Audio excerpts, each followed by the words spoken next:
The massive space station stretched across the void like a metal city floating among the stars. Ambassador Kim Hannah pressed her face against the small window of the transport shuttle, watching as they approached the structure that housed the Galactic Council. She had seen pictures before, but nothing prepared her for the actual size of it. The station was larger than Earth's moon, covered in gleaming towers and docking bays that could hold ships the size of mountains. "First time seeing it in person?" asked Colonel Park Mio, settling into the seat beside her. His military uniform was perfectly pressed, every medal and ribbon in exactly the right place. He looked calm, but Hannah could see the tension in his shoulders. "Yes," she replied softly. "It's bigger than I imagined." Dr. Lee Yuna looked up from her tablet, where she had been reviewing their mission briefings for the 100th time. The Council represents over 400 different alien species. Some of them have been traveling between stars since before humans learned to make fire. Hannah nodded, but her expression remained serious. Today would change everything for humanity. For better or worse, they were about to meet their galactic neighbors officially for the first time. The invitation had come as a surprise. For decades, human ships have been exploring nearby star systems, setting up colonies, making contact with various alien races. But the great powers of the galaxy had mostly ignored them. Earth was considered a backwater world, humans just another primitive species taking their first baby steps into space. The shuttle shuddered slightly as it entered the station's docking bay. Through the window, Hannah could see alien workers moving around the landing area.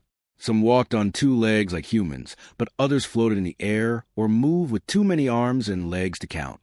One creature looked like it was made entirely of blue light, shifting and changing shape as it worked. "Remember," Hannah said as they prepared to leave the shuttle, "we are not here to ask permission. We are here to announce our intentions." The three humans stepped out into the docking bay and immediately felt the weight of alien attention.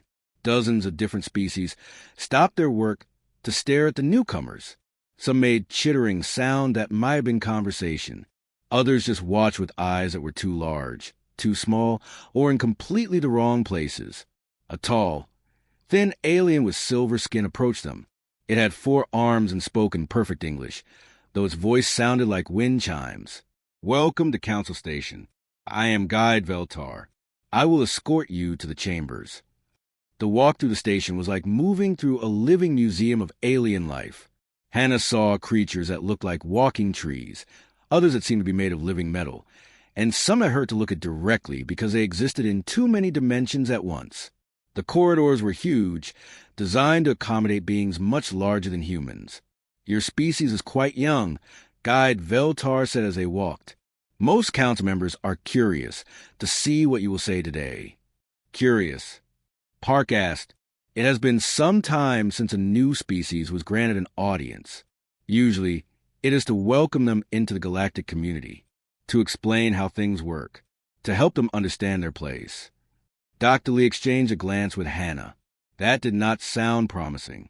The council chambers were breathtaking. The ceiling was so high it seemed to disappear into darkness above them, and the walls curved away in all directions. Seats filled the vast space, each one designed for a different type of alien body. Some delegates sat in pools of liquid, others hung from the ceiling, and a few appeared to exist as pure energy contained in glowing spheres. At the center of it all was a raised platform where the most important council members sat. Hannah recognized some of them from her briefings. The hegemony controlled hundreds of star systems. The Mordani Empire was older than human civilization. The Velkin Collective had technology that could manipulate space and time itself. High Chancellor Vextar of the Hegemony stood up. He was massive, nearly 3 meters tall, with 4 powerful arms and skin like polished stone. When he spoke, his voice boomed through the chamber. "The Council recognizes the delegation from the Sol System. You may present your petition." Hannah and her team were given seats near the front, but they felt tiny in the enormous space. Around them, hundreds of alien eyes, sensors, and other organs focused on the 3 humans. The weight of their attention was almost physical. One by one, the major powers spoke. The complaints were the same everywhere. Humans have been expanding too fast, settling in systems that belong to established civilizations. They had been making contact with species without council permission. They had been acting like they owned the galaxy instead of understanding their place as newcomers. The human expansion must be controlled, declared the Thrax representative, an insect-like creature whose voice buzzed and clicked. They have settled in 17 systems without authorization. The Mortani delegate, ancient beyond measure, spoke slowly. Young species often show enthusiasm, but they must learn boundaries. We propose limiting human settlement to 3 systems, including their homeworld. This is generous. Sounds of agreement filled the chamber. Clicking, buzzing, humming, and other alien expressions of approval. Hannah listened to it all without saying a word. Beside her, Park's hand had moved slightly closer to his sidearm, and Dr. Lee was taking careful notes. Finally, High Chancellor Vextar addressed them directly. Humans of Earth, you have heard the Council's wisdom. What is your response to our generous offer? Hannah stood up slowly. The chamber fell silent. Hundreds of alien beings waited to hear what the primitive human would say. She looked around the vast space, meeting alien gazes without fear. Then she smiled, and somehow that smile made several delegates feel suddenly uncomfortable. Thank you for clarifying your position, she said, her voice carrying clearly through the enormous chamber. Now let me clarify ours. Ambassador Kim Hannah walked slowly to the speaker's platform in the center of the enormous chamber. Her footsteps echoed against the crystal floor, each sound seeming louder than it should be in the vast space. Around her, hundreds of alien beings watched with curious eyes, tentacles, sensors, and organs she could not even name. Many were leaning forward in their strange seats, interested to hear what the primitive human would say.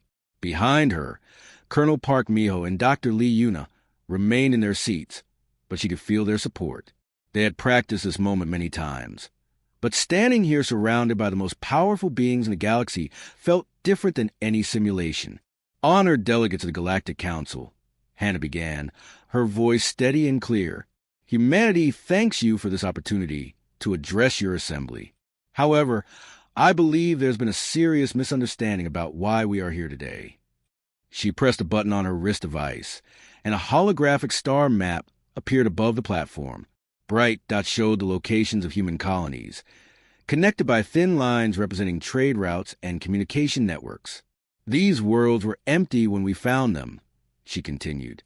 No cities, no farms, no mining operations, no territorial markers of any kind.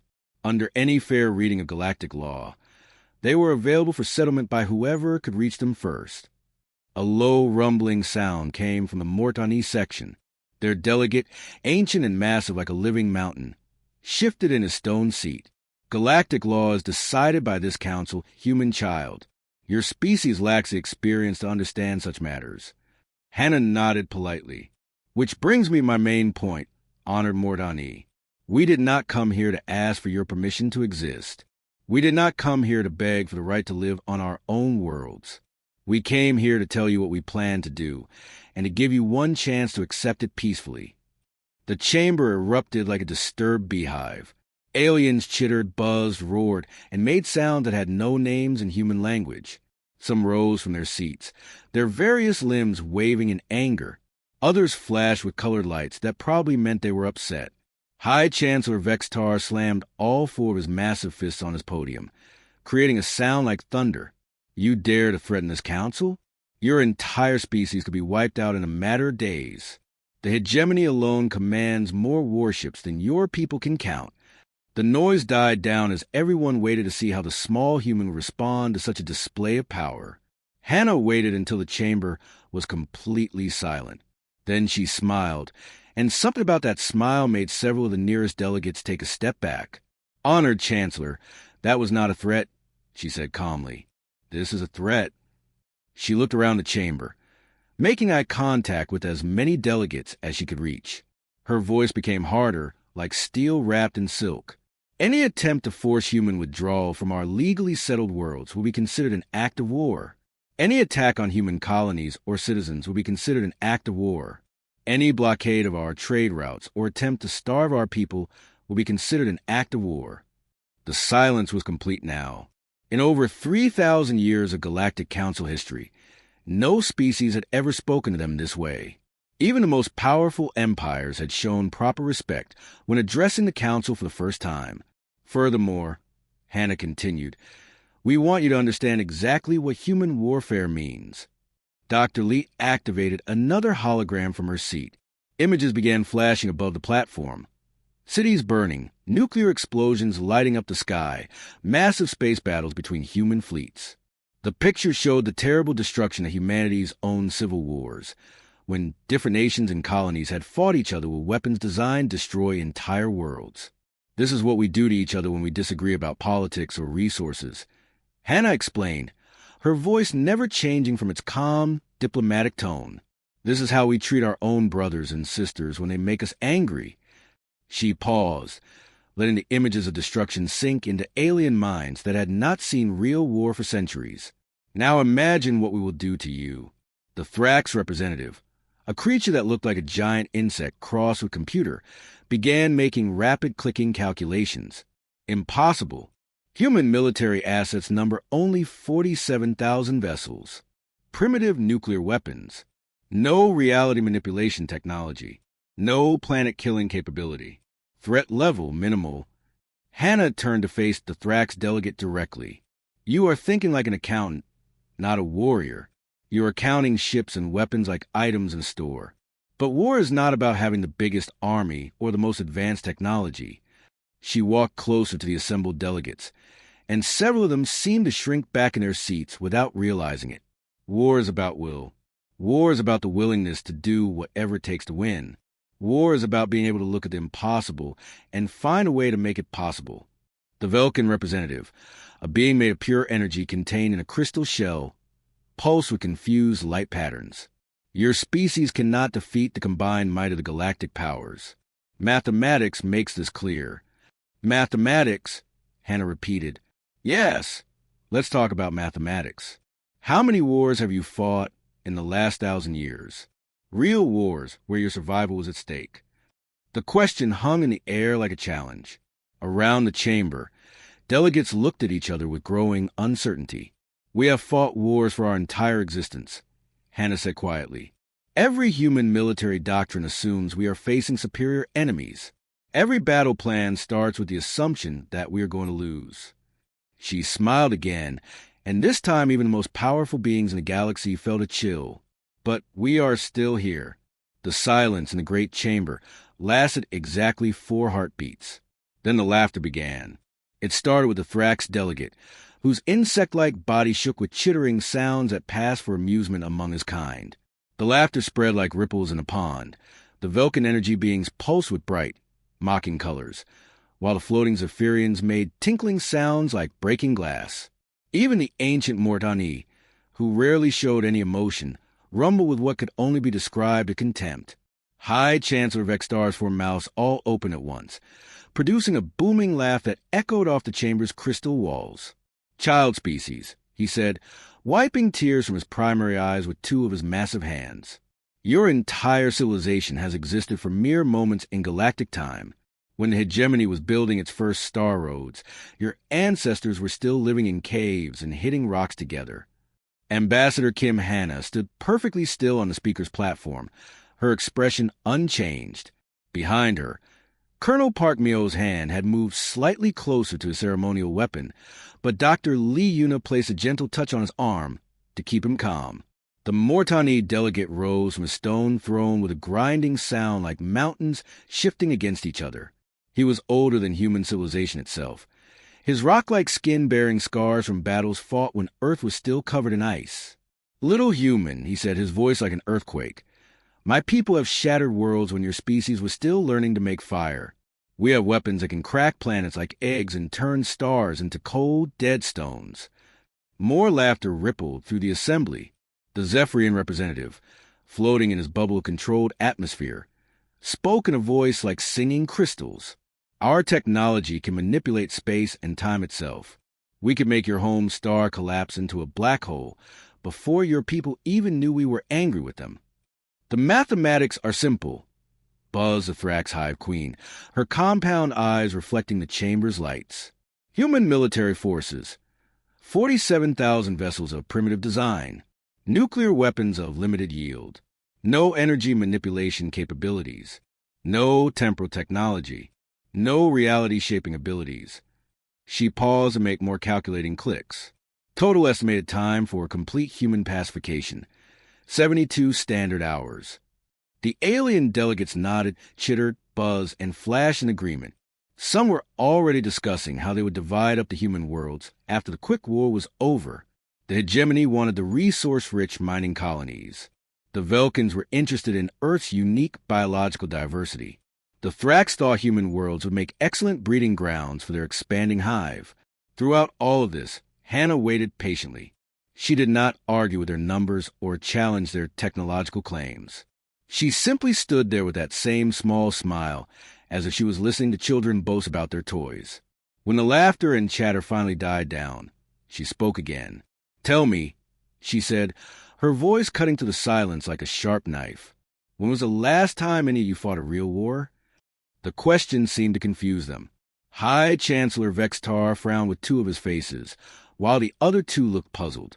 "We engage in territorial adjustments constantly. The hegemony has expanded its borders every century for the past 3,000 years. That is not what I asked," Hannah said patiently. "I did not ask about expansion or resource conflicts or political disputes. I asked about real war. War where your entire species face extinction. War where surrender meant every one of your people would die. War where mothers had to explain to their children that they might not see tomorrow." The chamber grew quiet again, but this time the silence felt different, uncertain, uncomfortable. "The Mortani conquered through superior technology," Hannah continued, walking closer to the assembled delegates. "You built better ships and stronger weapons than your enemies. So you won. The Vulcans ascended by mastering energy itself. No one could fight beings made of pure power. The Thrax achieved dominance through collective intelligence, one mind controlling millions of bodies." She stopped in front of the great podium where the most powerful beings in the galaxy sat in judgment. "All of you reached the top of the food chain, and then you stopped. You have spent thousands of years managing territories like farmers managing fields. You negotiate borders, trade resources, play political games. When conflict arises, you solve them through superior technology or established power structures. The Vulcan representative pulsed with confused energy patterns. This is civilization. This is how advanced species behave." "Perhaps," Hannah agreed, "but it means you have forgotten something important. You have forgotten what it means to fight for your life." She activated another hologram showing human history, not the grand battles from space, but smaller, more personal scenes. Soldiers sharing their last meals before hopeless battles. Civilians building barricades in city streets. Children learning to use weapons because the adults were all dead. "Every human military doctrine is built on one assumption," she said quietly, "that we are facing an enemy who is bigger, stronger, and more advanced than we are. Every strategy starts with the knowledge that we should lose." The ancient Mortani delegate shifted uncomfortably in his throne. Primitive aggression cannot overcome advanced technology. This is a universal law. Hannah's smile grew wider, and several delegates found themselves taking small steps backward without knowing why. "Is it?" she asked. "You have all been apex predators for so long. You have forgotten what happens when the prey learns to hunt." 3 months after the disastrous council meeting, Admiral Kong Jizik stood on the bridge of the human stealth ship Soul Shadow, watching as another hegemony supply convoy died in silent explosions across the black void of space. The alien cargo ships had been carrying food and medical supplies to a mining colony, but now they were nothing but glowing debris floating among the stars. "All targets eliminated," reported Captain Nam Sujin from her tactical station. 26 vessels destroyed in 4 minutes. No survivors detected. "Good. Signal Commander Oh Hyunjin on the Busan Ghost. Tell her to begin Phase 2 in the Mortani sector." The war had started exactly as humanity planned, but not at all as the aliens expected. There were no massive fleet battles with thousands of ships lined up in formation. There were no attempt to conquer planets or capture territory. Instead, human ships appeared from nowhere, destroyed something important, and vanished before help could arrive. On the crystal world of Elshan, Sergeant Yoon Tae-yoon led his small team to the glowing energy center that powered half the Velkin territory. The aliens' advanced technology looked beautiful and impossible, but it turned out to be surprisingly easy to break if you knew where to hit it. "Charges placed," whispered Private Youngmina over the comm system. "Power core destabilizing." "Excellent. Everyone out. Captain Shin Jaiwin's team should be hitting their backup facility in 10 minutes. The Velkins had built their entire civilization around pure energy, but they had forgotten that energy still followed basic rules of physics. A few carefully placed electromagnetic pulse bombs could shut down their entire network. It was like turning off the lights in a city. Simple, effective, and absolutely devastating. The Thrax hive minds, with their perfect coordination and shared consciousness, found themselves facing something they had never encountered before: chaos. Human tactics made no logical sense. Ships would attack from impossible directions, strike at seemingly random targets, and disappear before the hive could organize a response. The humans are not following proper warfare protocols. The Hive Queen transmitted to her warrior drones as another communication relay exploded in the distance. Their behavior is irrational and unpredictable. But that was exactly the point. Every alien species had developed their military thinking based on logical rules and predictable patterns. The Thrax calculated the most efficient strategies. The Mortani relied on overwhelming force. The Velkins used their energy manipulation to control the battlefield. Humans did none of these things. They hit supply lines instead of military targets. They destroyed communication networks instead of fighting battles.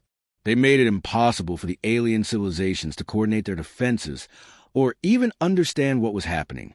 In the hegemony capital system, Chancellor Vextar stared at the tactical display with growing horror. Red warning lights covered the map, showing attacks across dozens of star systems. His advisors buzzed around him like confused insects, all talking at once. "Sir, we have lost contact with the Fourth Fleet," reported one aide. "The mining colonies in Sector 7 have gone dark," added another. "Our supply routes to the outer territories have been completely cut off." Vextar's four fists clenched in frustration. Where are their main fleets? Where are their battle groups? How can we fight an enemy we cannot find? The truth was becoming clear to military leaders across the galaxy. The humans were not trying to conquer territory or win glorious victories. They were trying to break the entire system that held galactic civilization together. Dr. Jung Hagen, monitoring alien communications from the intelligence ship Tegu Whisper, smiled as she translated another panic transmission from the Mortani Empire. "They are calling us unreasonable," she reported to Admiral Kong over the secure channel. "Apparently, we are not following the established rules of warfare." "What rules?" the Admiral asked with dark amusement. "Did anyone ask us to agree to their rules?" The alien powers had spent thousands of years fighting wars that were more like elaborate games. There were unspoken agreements about which targets were acceptable, how battles should be conducted, and when negotiations should begin. They had turned warfare into a civilized activity with predictable outcomes. Humans had no interest in playing by those rules.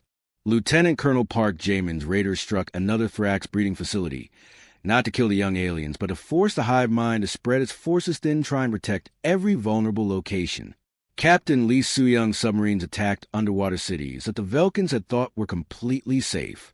Commander Kim Dong-wook's engineers planted viruses in alien computer networks that would activate months later, creating confusion and paranoia. "They are not fighting to win territory," observed the dying Mortani Fleet commander as his flagship burned around him. "They are fighting to teach us fear." And it was working. For the first time in millennia, the great powers of the galaxy were experiencing something their ancestors had forgotten: the knowledge that they could lose everything. Their perfect coordination was falling apart as panic spread through their ranks. Their advanced technology meant nothing when they could not predict where the next attack would come from. In emergency council meetings held in increasingly secure bunkers, the alien delegates struggled to understand what was happening to their ordered universe. "How do we negotiate with an enemy that will not reveal itself?" demanded the Thrax representative. "How do we fight ships that appear and disappear like ghosts?" asked the Velkin delegate. But the most disturbing question came from the ancient Mortani. What have we awakened? 6 months after the war began, the once mighty Galactic Council met in a deep underground bunker on the fortress world of Kara's Prime. The magnificent crystal chambers where they had dismissed humanity's warnings were now a smoking ruin, along with most of their fleets, their trade networks, and their confidence. High Chancellor Vextar sat hunched over a simple metal table, 2 of his 4 arms missing from a human boarding action that should have been impossible. Around him, the surviving leaders of galactic civilization looked like shadows of their former selves. The proud Mordani delegate's stone skin was cracked and dulled. The Thrax Hive Queen's compound eyes had lost their bright shine. Even the Vulcan energy beings seemed dimmer than before. Status report. Vextar said wearily. Admiral Torvek of the Hegemony Fleet cleared his throat. We have lost 60% of our military vessels. Not destroyed in battle, simply vanished. Our supply lines have collapsed completely. 17 core worlds are operating on emergency power only. The hive mind is damaged, admitted the Thrax Queen, her voice lacking its usual confident buzz. We have experienced something we thought impossible. Individual fear. Uncertainty. Some drones have begun acting independently, which should not be possible. The Vulcan representative pulsed weakly. Our energy networks are failing across multiple sectors. Every time we repair one system, 3 others are sabotaged.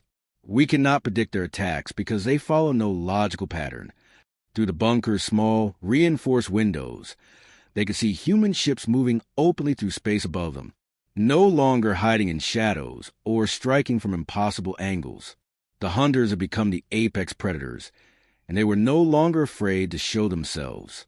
I still do not understand, said the young Zephyrian delegate who had replaced his predecessor after the Crystal Cities fell. How did they do this? How did a primitive species defeat our combined forces? The ancient Mordani delegate, older than any civilization in the galaxy, spoke in a voice like grinding stone. They did not defeat us, he said slowly. They taught us something we had forgotten, something we had evolved beyond and thought we would never need again. What? Several voices asked at once. They taught us what it means to be afraid. The truth was settling into their minds like poison. For thousands of years, the great galactic powers had existed at the top of the food chain. They had forgotten what it felt like to be prey. They had forgotten what it meant to fight for survival, rather than territory or resources. Every battle they fought against us, they expected to lose, continued the Mordani elder. Every strategy was built on the assumption that we were stronger, faster, more advanced. But they fought anyway, because for them, losing means extinction. A communication screen flickered to life, showing Ambassador Kim Hanna standing in what had once been the Great Council chambers. Behind her, human soldiers and technicians were working to repair the damage from the war. She looked exactly as calm and composed as she had during their first meeting. Honored delegates, she said with mock formality that made several aliens flinch. Humanity is prepared to discuss terms. The silence in the bunker was complete. These beings who had once commanded star-spanning empires now waited like children to hear what the humans would demand of them. Our terms are simple, Hannah continued.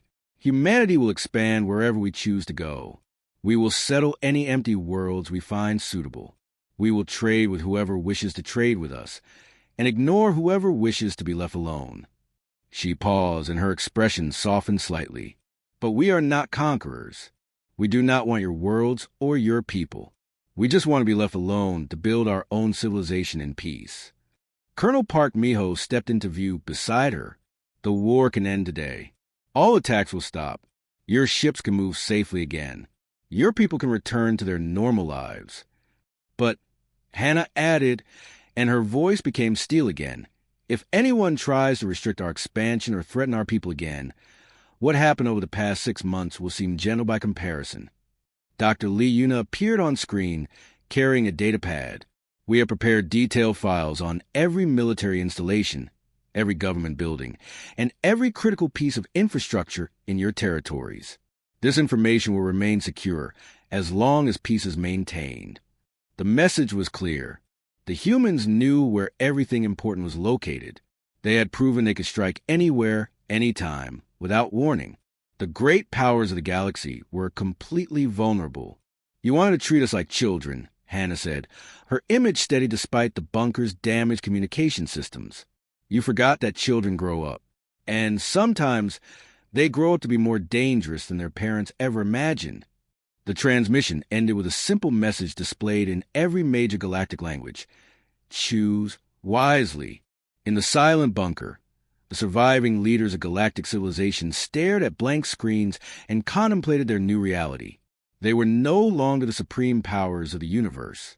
The small, primitive species they had tried to contain had proven something that would reshape the galaxy forever. It was not the strongest who survived or the most advanced or the most numerous. It was those who remembered that survival was never guaranteed and were willing to do whatever it took to protect their own. The age of human expansion had begun, and the galaxy would never be the same. In the depths of space, human ships continued their patrols, no longer hiding but not celebrating either.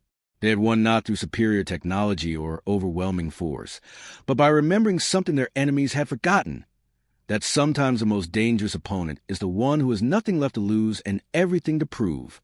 The war was over. The real work of building a new galactic order was just beginning.